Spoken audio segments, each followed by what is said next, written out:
A dimly lit bedroom. 9:47 p.m. Phone buzzes on a nightstand. Noodles getting cold in a bowl nearby. A laptop open to a half-finished resume on the screen. It was the kind of Tuesday that already felt like it had lasted 3 weeks. I'd been sitting at my desk since 7 a.m., applying for jobs, rewriting my portfolio, staring at a cover letter I'd rewritten 11 times, when my phone buzzed with that familiar little ding. The sound Facebook makes when someone tags you in something. I almost didn't look. I almost let it sit there. I don't know why I picked it up. Maybe some part of me already knew. The post loaded in about 2 seconds. My father's profile picture. Him in that green polo he wears to every family gathering. And beneath it, a caption that I had to read 3 times before my brain fully processed what I was seeing. Looks like our graphic designer daughter is back on the job market again. Face with tears of joy, anyone hiring. She's available. LOL. And then beneath it, like kindling under a fire. He had tagged me. Tagged my aunt. Tagged my 2 cousins. Tagged 3 of his work friends I had met exactly once at a 4th of July cookout 6 years ago. I sat there with my phone in my hand and my noodles getting cold. And I watched, in real time, as the reactions started rolling in. A laughing emoji from Uncle Doug. Another from my cousin Brittany. My aunt, the one who sends me birthday cards every year without fail, reacted with a haha. One of his work buddies typed, "Haha, classic Dave. Give her our number if she needs work," face with tears of joy. By the time I put my phone face down on my desk, there were 23 reactions. By the time I went to bed that night, with my noodles still uneaten, my resume still unfinished, and my eyes wide open staring at the ceiling fan, there were 147. 147 people laughing at me. And not a single one defending me.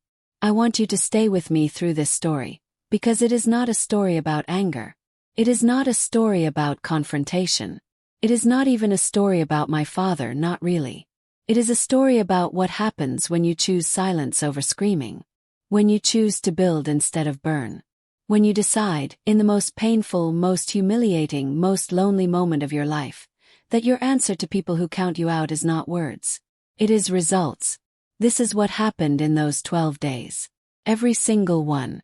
Before we go further, if you have ever been laughed at by the very people who were supposed to be in your corner, subscribe to this channel right now. 'Cause this story is for you. Hit that bell so you never miss a story like this one. I woke up at 6:43 the next morning, and the first thing I did, before I even sat up, was reach for my phone. I don't know what I was hoping. That it had been a dream, maybe. Or that sometime in the night my father had deleted the post, or someone in the family had commented something kind, or even just nothing. That it had been nothing. It was not nothing. The post had 147 reactions, 31 comments, and 6 shares. 6 shares. My father had posted a joke about his unemployed daughter, and 6 people had liked it enough to share it to their own timelines. I put the phone back down. I made coffee. I sat at my kitchen table in my apartment, the one I paid for myself, the one I'd furnished mostly from Facebook Marketplace because I was 26 and trying. And I drank that coffee and I thought about what I was going to do. Here is what I did not do. I did not call him. I did not type out and delete 17 different comment replies, each one punchier than the last. I did not text my cousin and ask why she thought it was funny. I did not post anything. I did not screenshot it and send it to my friends with a string of angry emojis. I sat with it. Because here's the thing nobody tells you about public humiliation. It doesn't just sting on the surface. Goes deep. It finds every old wound you thought you'd healed and it tears them back open. And the reason my father's post landed the way it did wasn't just because it was public. It was because I already knew what was underneath it. I had been laid off 3 months before. A design firm in Austin, boutique, well-regarded, the kind of place I'd worked hard to get hired into, had let go of their entire creative team in one single afternoon in a conference room that smelled like stale coffee and forced smiles. 12 people. 1 hour. Called my mom that night. She was sympathetic. She told me it would be okay. I'd called my dad 2 days later, after I'd had time to gather myself, after I wasn't crying anymore. I told him what happened. I tried to sound steady. I told him I had savings, I had a plan, I was already applying. He'd said, and I remember this so clearly, I remember the sound of the baseball game in the background. Well, just don't wait too long. You know how these things go. That was it. That was the full conversation. And 3 months later, when the job search was harder than I'd expected and I hadn't announced anything yet because I didn't have anything to announce yet, he made it a Facebook post. It's a joke. See, my father is not a bad man. I want to make sure you understand that, because this story is not a villain's origin story and he is not a cartoon. He is a man who grew up working construction in a household where money was always tight and weakness was never shown. A man who learned that the way you connect with people is through ribbing, through teasing, through what his generation called busting chops. A man who was never told, not once in his whole life, that what feels like playful to the person saying it can feel like a blade to the person hearing it. He wasn't trying to destroy me. He just didn't think. He never thought. And that, honestly, was the most exhausting part. Because you can recover from malice. Malice has edges you can push against. But carelessness just keeps moving. It doesn't notice the damage it leaves behind. I finished my coffee, opened my laptop, and I made one decision that would define the next 12 days. I was not going to respond. Not publicly. Not privately. Not at all. Not yet. On day 2, my Aunt Renata texted me. She was the only one. Hey sweetheart, I saw your dad's post. Don't let it get to you. You know how he is. 7 words of gentle dismissal wrapped in genuine kindness. I stared at them for a long time. You know how he is. That sentence has followed me my whole life like a shadow. Every Thanksgiving when he'd make a joke about my art degree being expensive finger painting. Every Christmas when he'd ask if I was still doing the drawing thing. Every family call where he'd tell his friends, just loudly enough for me to hear, "Oh yeah, my daughter's creative. Not sure what that's worth, but she loves it. You know how he is." I typed back, "Thanks, Aunt Renata. I'm okay." And then I put my phone in my drawer. Not because I was okay, but because I had decided that okay was what I was going to become. And sitting there refreshing Facebook watching my family laugh at me was not going to get me there. I pulled out the notebook I keep for bad days. The one where I write things down when my head gets too loud. And I wrote 3 questions across the top of a blank page. What do I actually have right now? What do I actually want? What would I need to do this week to get one step closer to it? I sat with those questions for an hour. What I had: a design portfolio I hadn't updated in 2 years. Freelance skills I'd been using exclusively for one employer. A network I hadn't really maintained. And 3 months of savings that weren't going to last forever. What I wanted: a job that didn't make me feel like I was shrinking. Work that actually used the full range of what I could do. To not need my family's approval. Not because I'd stopped caring, but because I'd stopped needing it. What I needed to do: stop applying to postings like they were lottery tickets and start building something that people could find. That night, I updated my LinkedIn for the first time in 18 months. I didn't announce anything. I didn't post a "excited to share my journey" update. I just quietly made sure that what was there was current, accurate, and looked like the work I was actually capable of. Took 3 hours. My phone stayed in the drawer the whole time.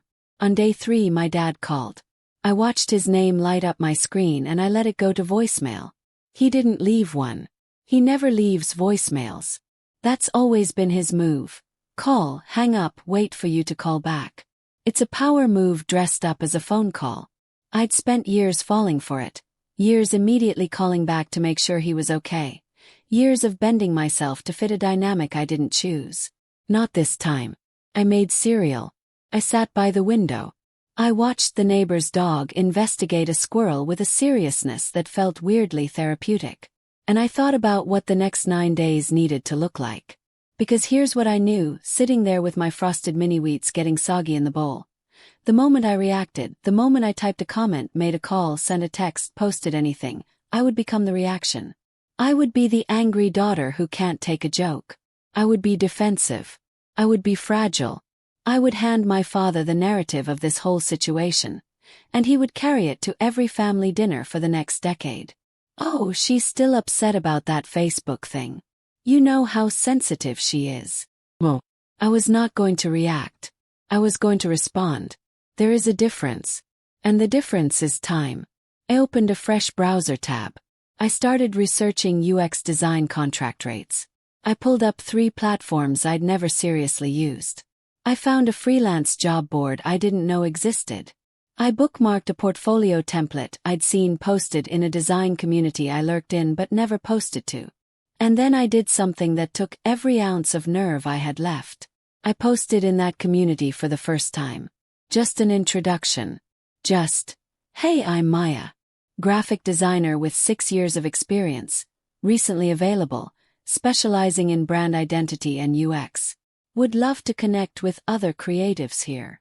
That was it. Within 4 hours, 47 people had responded. 3 of them asked to see my portfolio. 1 of them said they had a project they needed help with. 1 of them asked if I was available for a video call. I replied to every single one. This is the part of the story where nothing dramatic is happening. No confrontations. No plot twists. Just a girl at her kitchen table sending emails. Just a woman deciding that the best response to being underestimated is not to argue. It's to outgrow the person's capacity to understand you. That's the build. That's where it happens. Not in the screaming. In the silence. By day 4, I had rebuilt my portfolio from scratch. Not from scratch like I threw everything away. From scratch like I stripped it back to only the work that actually showed what I was capable of. I cut projects I was proud of because they were old. I added 3 case studies I'd never published because I thought they weren't ready. I wrote new copy for every project, and I asked myself one question before including anything. Does this make a stranger want to hire me? I worked from 7 a.m. to 11 p.m. I ate lunch standing up at the counter. I drank more tea than was probably medically advisable. I did not check Facebook once. At some point in the late afternoon, my phone buzzed with a text from my cousin Brittany, the same one who had reacted with a laughing emoji to my father's post. "Hey girl, what are you up to? Haven't heard from you in a while. 3 days since your laugh. Now you're checking in." I didn't respond right away. Not because I was being petty, I want to be clear about that, but because I genuinely did not have the emotional bandwidth to manage that relationship on top of everything else I was building. I was in the middle of something. I needed to stay in the middle of it. I texted back hours later. "All good. Super busy with some projects. I'll catch up with you soon." No information. No explanation. No invitation. The portfolio went live at 11:23 p.m. I sat back and looked at it. It was good. It was actually really good. Better than what I'd had before I was laid off, honestly. Because I'd been too busy working at the firm to keep my own work updated. Now I had nothing but time and a reason to fight. Closed the laptop. I went to bed. I slept for the first time in 4 days without lying awake running through possible responses to my father's post. Scene, coffee shop. Earbuds in. A video call window open on a laptop screen. On day 5, I had a video call with a woman named Priya. She'd been the one in the design community who asked if I was available. She ran a small but growing health tech startup in San Francisco. All remote. And they were desperately looking for a UX lead who could come in and build their design system from the ground up. It was a contract role at first. But she said very clearly on that call, "If this works, we want someone full-time. We're not trying to rent talent. We're trying to grow a team." The call lasted 47 minutes.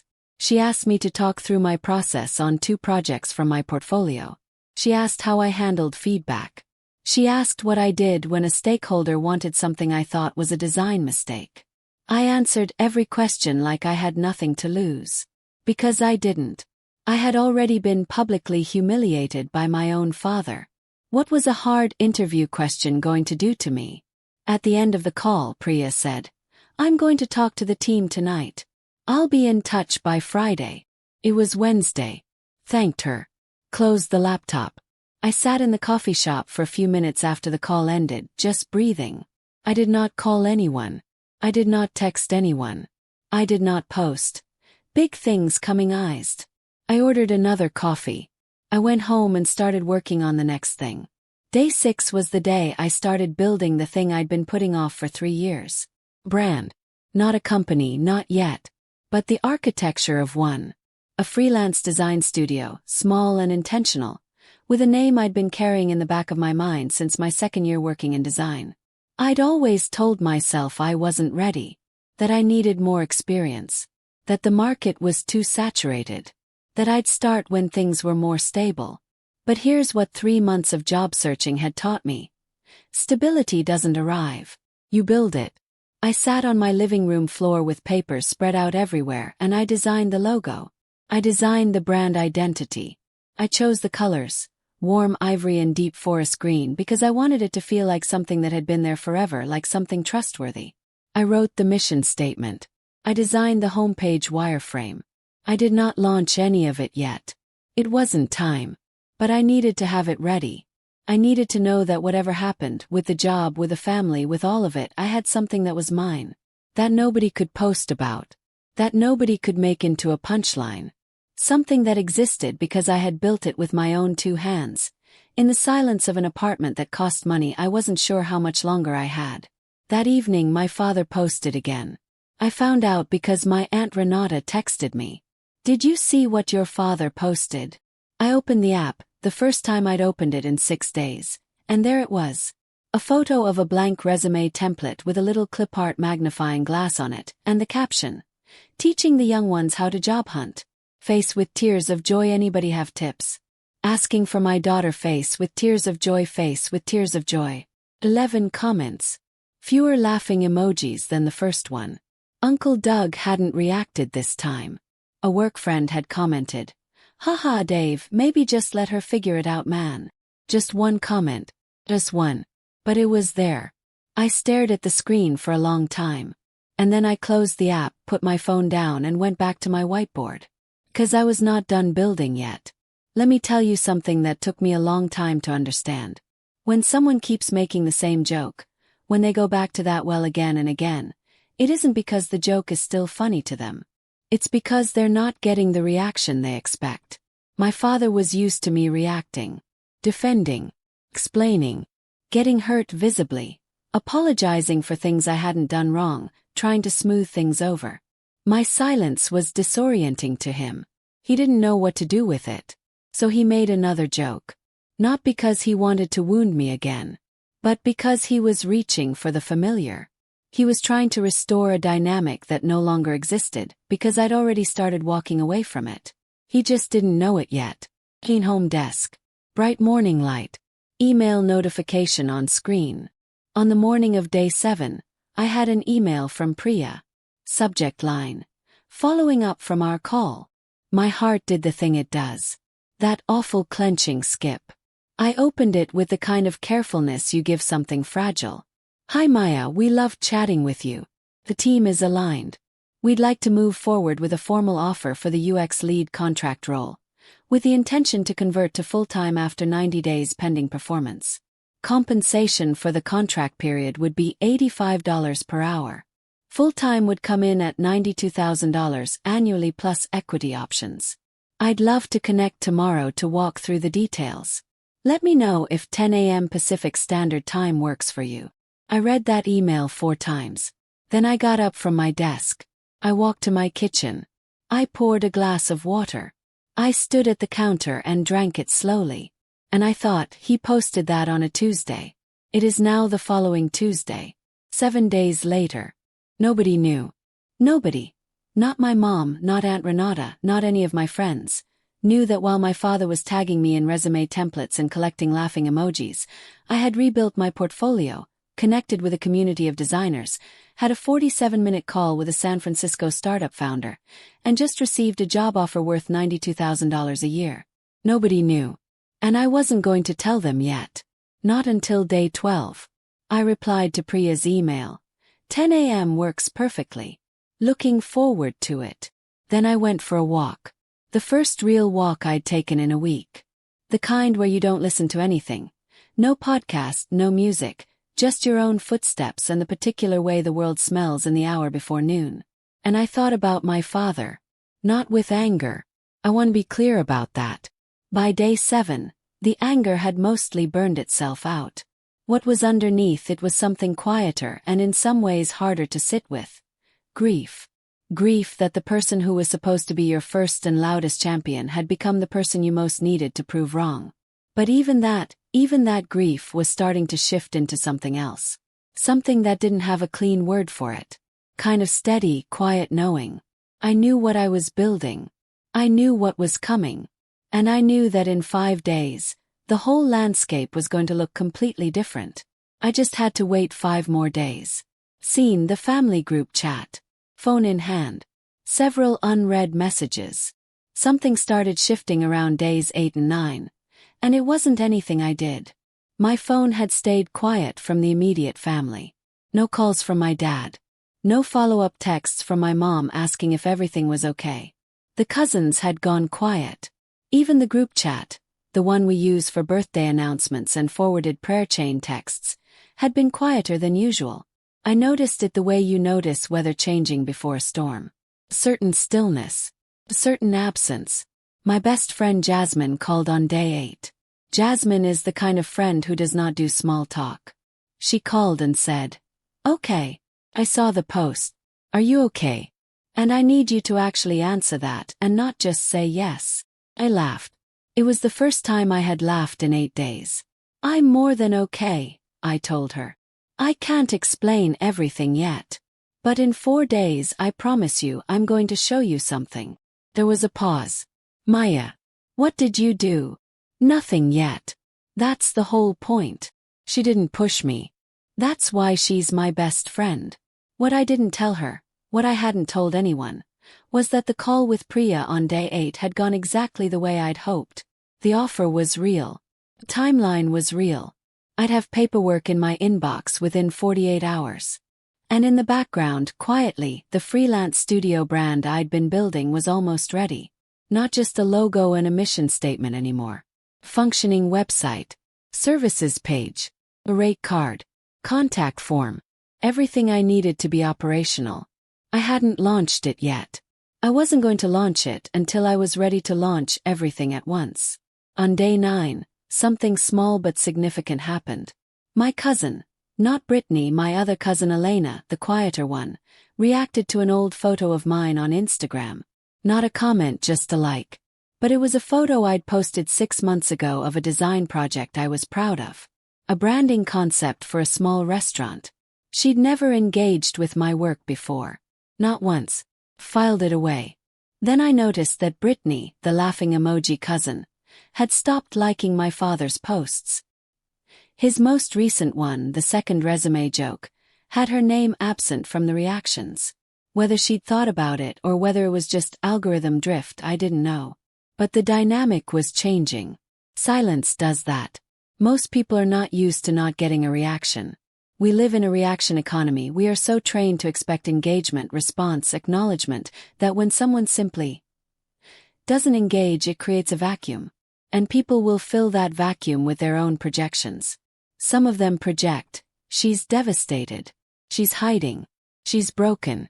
But some of them, the more perceptive ones, project something else. "She's doing something. She's got a plan. She knows something we don't." Aunt Renata texted me again on day 9. "Hey hon, thinking about you. You've been quiet. Just checking in." I replied, "I'm really good, Aunt Renata. Better than I've been in a while, honestly. Thank you for always checking on me.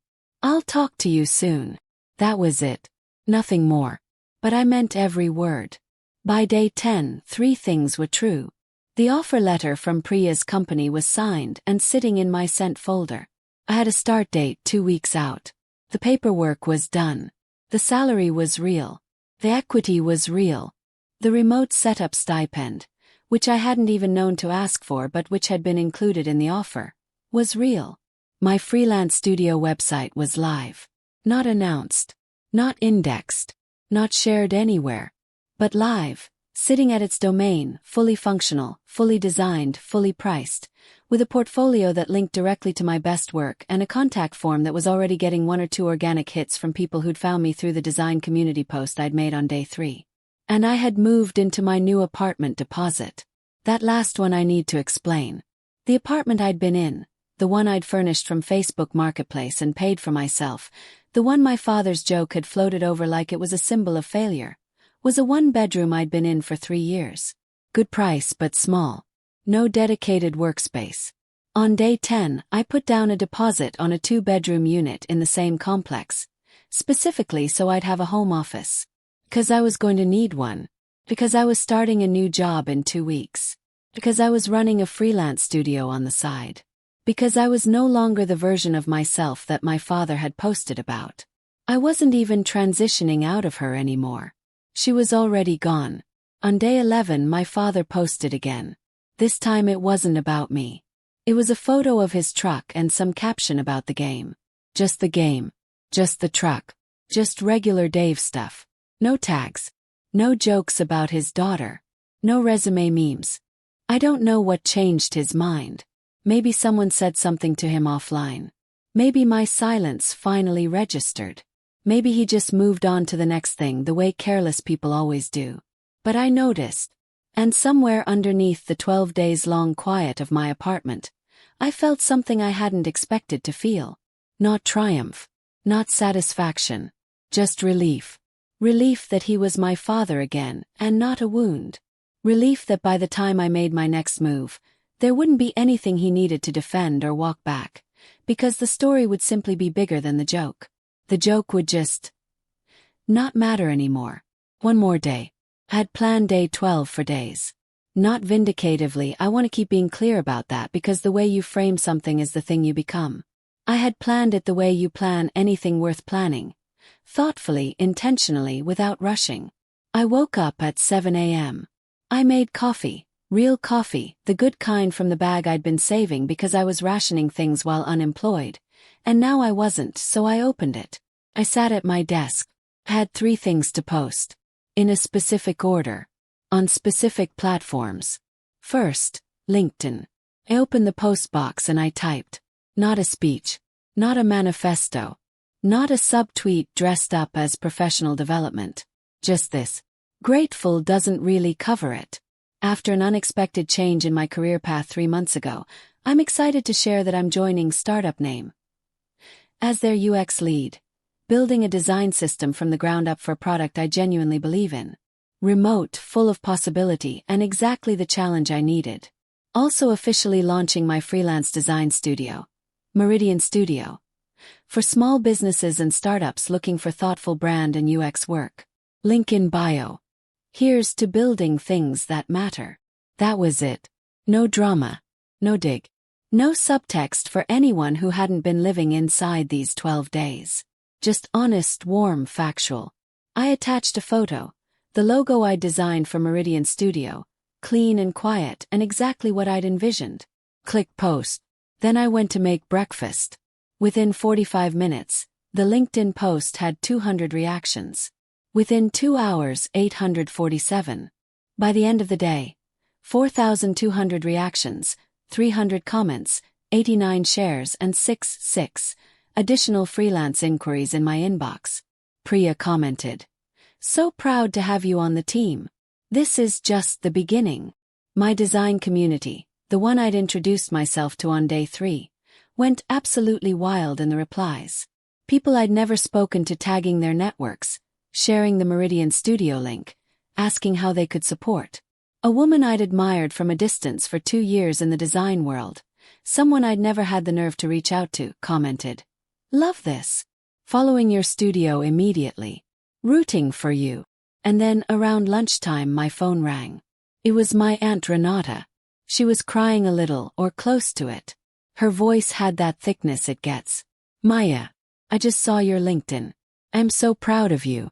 I had no idea you were going through all of this and still doing all of this. I'm sorry we weren't. I'm sorry I wasn't more. Stop. I said. Aunt Renata. You texted me. You were the only one who texted me. That meant more than you know. She laughed a little. Sniffled.